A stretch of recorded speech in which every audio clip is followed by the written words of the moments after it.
Oh. Hi, everyone. Have you seen that picture on the internet with the giant husky dog?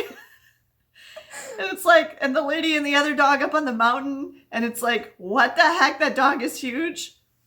It's all perspective. This is Megan. She's 11 feet tall.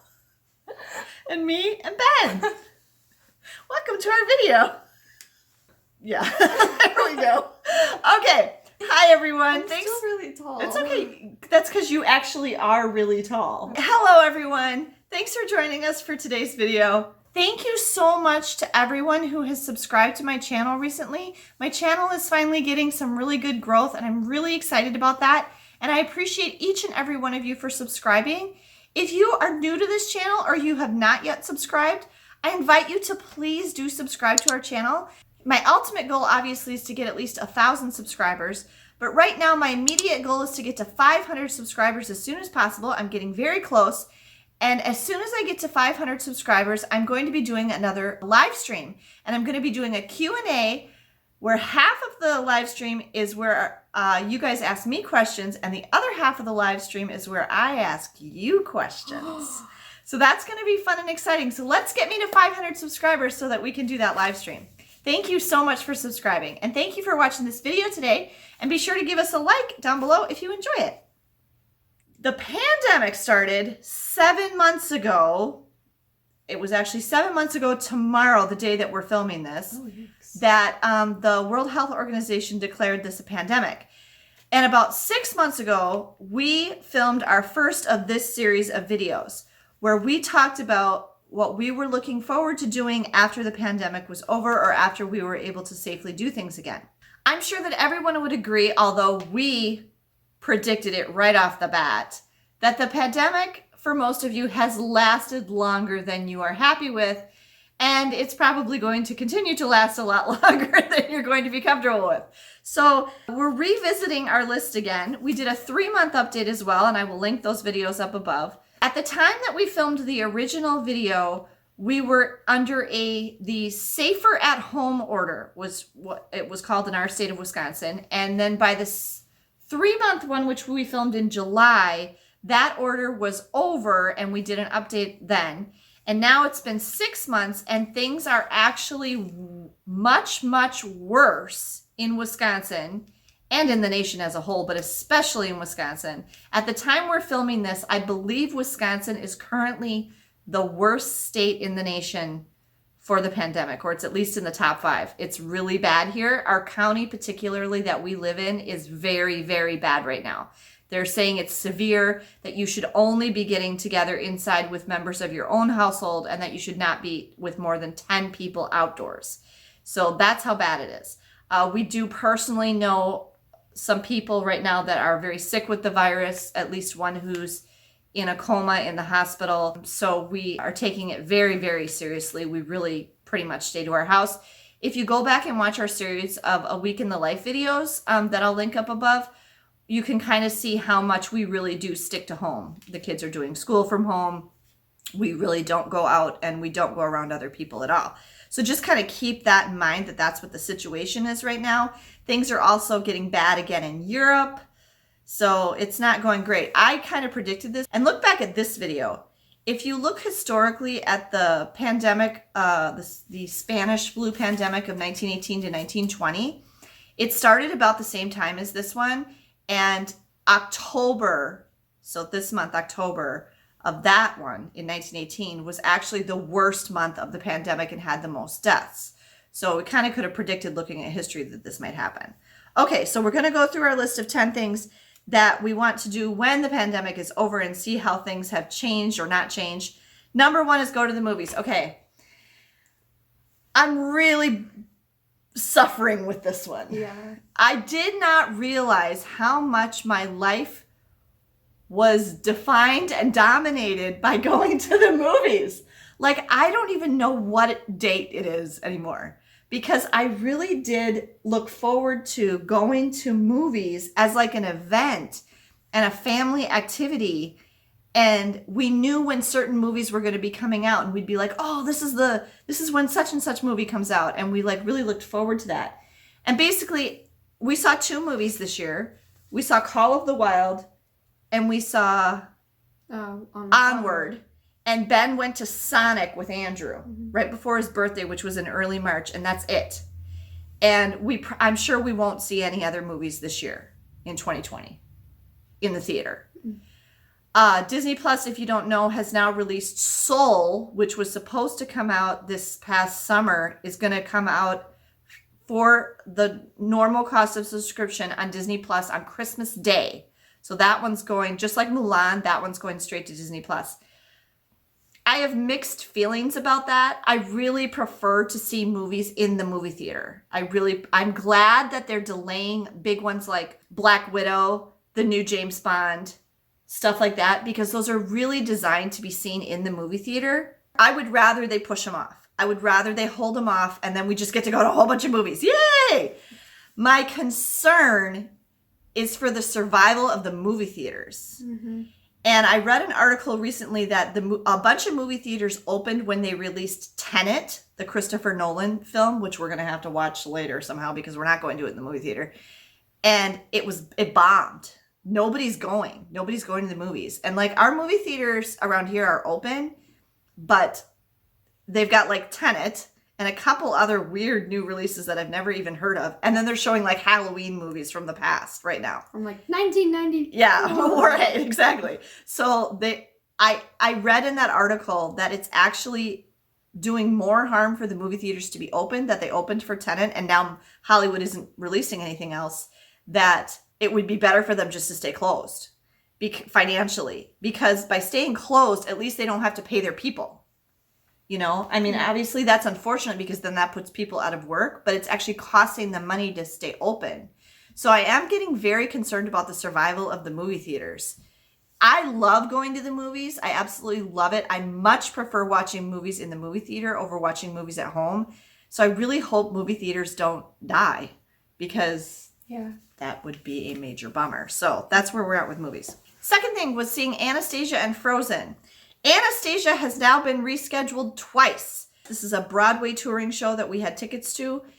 It was originally supposed to be in March. It was rescheduled to December. I said, I don't think it's going to happen in December. We were actually deciding what to do if they didn't reschedule it again because we did not feel comfortable going in December. Well, they just rescheduled it again, and now they've rescheduled it to April. I still don't think that's going to happen because if you've seen the news, Broadway, like New York Broadway, is being shut down until at least the end of May. So if regular Broadway isn't happening until next summer at the earliest, I don't think touring Broadway is going to be happening either. Touring Broadway, they're going to pick up that'd be from crazy. one place and take it another. Just the rehearsals is a problem. Yeah. So I don't think the April dates will stick either. I really do want to see Anastasia. You know, those have to be giant casts. Yeah, no kidding. Frozen, our tickets were canceled. They rescheduled Frozen to next year, but they couldn't get as many dates as they had originally. So some of us our tickets were canceled and refunded, and we're fine with that. I got my money back and used it for other stuff. There is one other one that was scheduled coming up, Come From Away, and that is supposed to be like next September, which would be perfect because it takes place on 9/11. Oh. But we'll have to just wait and see. Tickets weren't even for sale for that one yet. So we'll wait and see if we can go to that one. Okay, and then going to the Guthrie. The Guthrie is still closed. That's not happening. Okay. Going to the library. If you watch that series of videos that we made of our week in the life, we are utilizing the library. We are able to get things from the library. Our library actually is open, but it's limited to 10 patrons at a time, and they count people as they go in. And I did go into the library one day, but it's like freaky. Everything is plexiglass. All the furniture's gone. You can't sit down. It's weird. So we just do the curbside pickup, and I get all my holds like online and everything. So we can still use the library. It's just not like it usually is. Okay, number 5. This has been the subject of many, many, many videos on other channels. Go on a cruise or see the ocean. Here's where we're at with this. Okay, there are some cruises going in Europe and there are some cruises going in Asia. My friend Morgan from Morgan's Very Unofficial Travel Guides is on a cruise right now on MSC out of Italy. This is his third cruise in like 2 months. He's lucky. People in the UK can't even cruise right now. Americans can't cruise right now. I mean, unless you can go to one of the ones in Asia. You can't go to the ones in Europe. You could not fly to Europe as an American and go on one of those cruises. You have to be a resident of the Schengen region in Europe. Right now, we can't cruise. Nobody in America can cruise right now. And there's all this discussion about when cruises are going to restart. Well, most of the cruise lines, with the exception of Carnival, have said they're not even thinking about restarting before December. So it remains to be seen if anything starts in December. Carnival may start a few limited cruises out of Miami and Port Canaveral in November. We'll have to just wait and see. At this point, literally tens of thousands of people's cruises have been canceled. Every cruise that we had booked has been canceled. Either we canceled it or it got canceled because of the pandemic. We have no cruises booked right now. We don't plan on taking one when they restart. Why? Because right now you have to get tested for COVID-19 if you want to go on a cruise, and none of us want to do that. Right. Well, how do we feel about testing, No. guys? What did you say, Meg? I would rather be dying of the virus than get tested. Okay. And then Megan and I both said that we would rather have a blood draw to get tested. I'm just And thinking then, about and then after that, And then Ben I said, I just leave me. I'll go. I'll just sit home. Go without me. Go without me. go on the cruise without me. This is how much we don't want to get tested, okay? We are completely and totally freaked out by the testing. I also have serious issues with the effectiveness of it, okay? There's a lot of importance to the timing of the test. I also believe that requiring testing in the United States is going to present major logistical and financial challenges for many, many people. They haven't really said how this is going to happen, and I think it's going to be a major mess. So we have just decided, and Andrew agrees with us, as much as we want to go on a cruise, we are not going to go on a cruise until they are no longer requiring testing, right? So Which will probably be for not for quite a while. So I'm very sorry if you were hoping for a cruise video sometime soon, but we're not going. We have too many issues with, and also the kids had said, even without the testing thing, they both said they don't want to go if it's not going to be how it usually would be. I just don't think it would be as fun. I feel like we'd almost be like not miserable, but yeah. have fun. Ashley from Disney Cruisers did a video because she's like a real frequent Disney cruiser, and she got like a letter from Disney Cruise Line about all the things that will be different when Disney Cruise Line resumes. And it was kind of like, oh, Yeah. there's none of this. There's no this. There's no this. And on Disney especially, I think the experience would be majorly diminished. So I agree with Meg. I mean, as much as I want to go on a cruise, I think I'd rather just wait until it can be back to the way it normally was. I'm all for like the new air filtration systems and the extensive cleaning, and I don't care if they serve me at the buffet. I'm all for that stuff. But like if there's not going to be any characters and there's not going to be any shows and there's not going to be any, that's like half of what makes it a cool cruise. So yeah, we're going to wait. But on the ocean thing, stay tuned. We're dying to see the ocean, okay? The closest we came to the ocean was going to the Great Lakes, and which is kind of like an ocean. If you haven't watched them, go back and check out our Mackinac Island Connected to an ocean. video series from June. But we really want to see the ocean and be on the ocean, and so we're going to make that happen, even if it's not on a ship. So if you haven't subscribed to the channel, be sure to subscribe so you don't miss any upcoming travel content. Number 6, Disneyland. Disneyland is still closed. All the other Disney parks, theme parks in the world have been open for a good 3 months now. Hong Kong had to close and then it reopened again.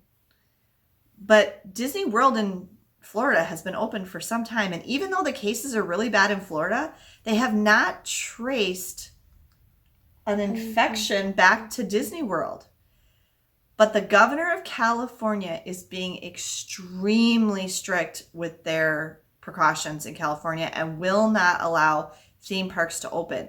And if you follow Disney news, Disney recently had to lay off 28,000 cast members, including 400 Imagineers based in California, because they're losing billions of dollars because of Disneyland being closed. And the cruise line's not running, and the movies aren't getting released in the theater. I mean, they're just bleeding money like crazy. We really would prefer to go to Disneyland before we go to Disney World again, right, guys? Yeah. Yeah, because we haven't been to Disneyland in 8 years. So that's another one we're just going to have to wait. There's no indication that Disneyland is opening anytime soon, which is kind of sad. Okay, and then also Disneyland Paris. This one, Disneyland Paris, is open. We have two problems here. One is I don't think France is accepting Americans. No. And secondly, I'm not comfortable with a long international flight at this point. I'm not really comfortable with a flight at all right now, and definitely not a flight that long. So it may be, though, that we might be able to go, well, I don't know. Will we be able to go to Disneyland Paris before we go to Disneyland? If the pandemic is still bad enough that California is still keeping Disneyland closed, I can't imagine that we're going to feel comfortable enough going to France. Yeah. So I don't know. Those two are both kind of up in the air. Disneyland Paris is open, but we can't go there. Number 8 is London. We can go to London. We can, if we can quarantine for 14 days when we get there. That's why we should move there so that we can just live there, since we already quarantine here. So Yeah. So yeah, that's the thing. Okay, number 9. Megan's trip that she was supposed to take this past June to Switzerland and France, that was canceled. And then she rescheduled. I don't know if we mentioned this in the last one. She rescheduled to go in a year. I don't think that trip's going to happen either. I really don't. And I don't think they'd reschedule Again, no, they because wouldn't. then Kids are going to graduate. Yeah. Yeah. We're not going to. So Switzerland is definitely still on our list. Pretty much all of Europe is on our list of places we want to go, but we can't go there right now. And then number 10 is make more vlogs. Yay! We have very successfully made many, many, many more vlogs since our original video of this. And we have hopefully shown you that it is possible to travel safely during the pandemic. You just have to alter the way you do it. And I'm going to be making a different video just about that, about how travel has changed for us.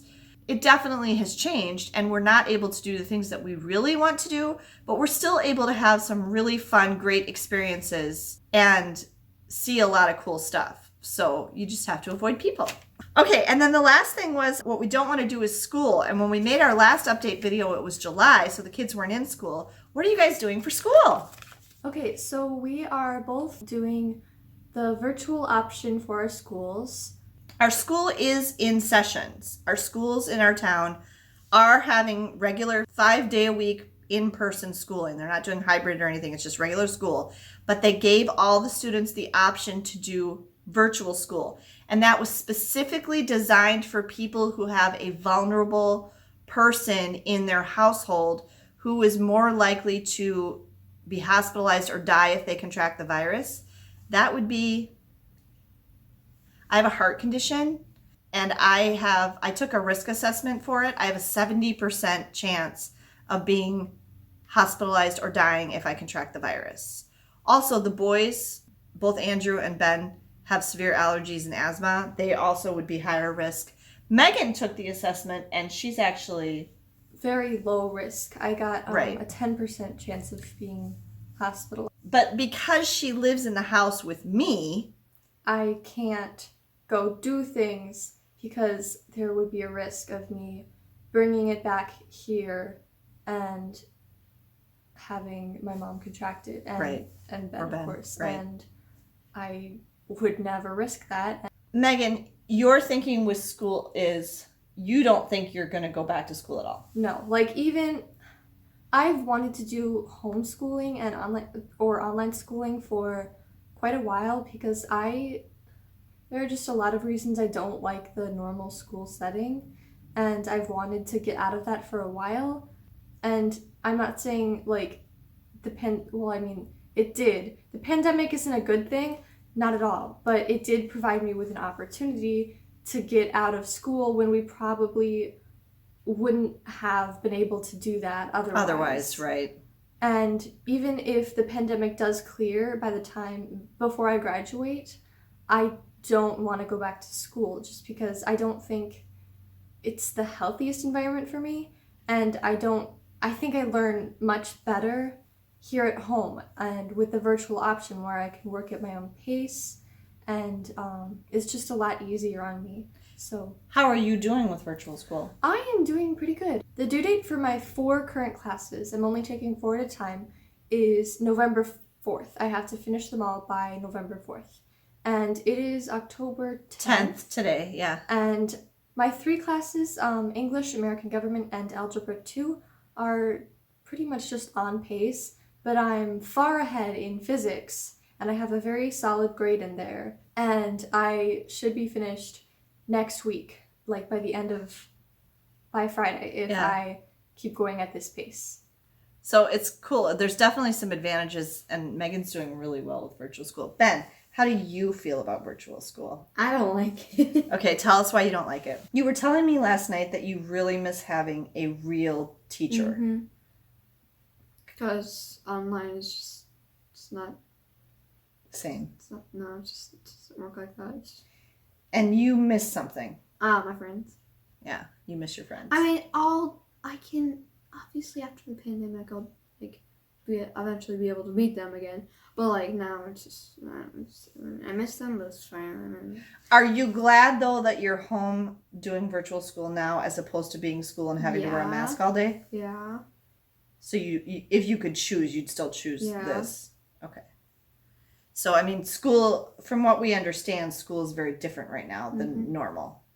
And he wouldn't really be able to see his friends anyway. The way they're doing it, everybody's assigned to little groups, and they keep the kids in those little groups all day long. So they're only around a very limited number of other students, and the purpose of that is for contact tracing. So, and they're literally sitting next to the same people all day long, everywhere they go. They're only by these same people. And the reason that they're doing that is so that if one of those people contracts the virus, it's very easy for them to contact trace. So, for example, 5 people. Right. And they would just have to...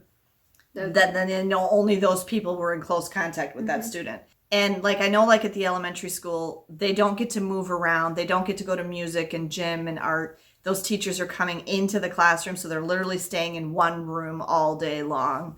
They're eating lunch in their rooms. They're not able to socialize. They're not supposed to gather together. They have assigned seats at lunch, and they have to stay in that seat all year long. There's no activities. There aren't going to be any plays for Megan to be in. There's not going to be any choir concerts. There's very limited sports. They are doing sports, but nobody can go watch the games. So it's very, very different. I don't think they would enjoy being there right now. Ben's even talked to one of his friends that doesn't enjoy being there right now and wishes they were doing virtual school. So I think for right now, obviously we need to be doing the virtual school, but I think that it's better for them and they're happier being home right now. But I do think you're going to want to go back to school when it's safe. Yeah. So that's where we're at with our 6-month update. The next update we will do will be for 1 year. So it'll be in April of 2021, and we will update you on these same items that we've had on this list. Thank you so much for joining us today for this video. Be sure to give us a thumbs up down below, and be sure to subscribe if you haven't already. Thanks everyone, and safe travels. Safe travels.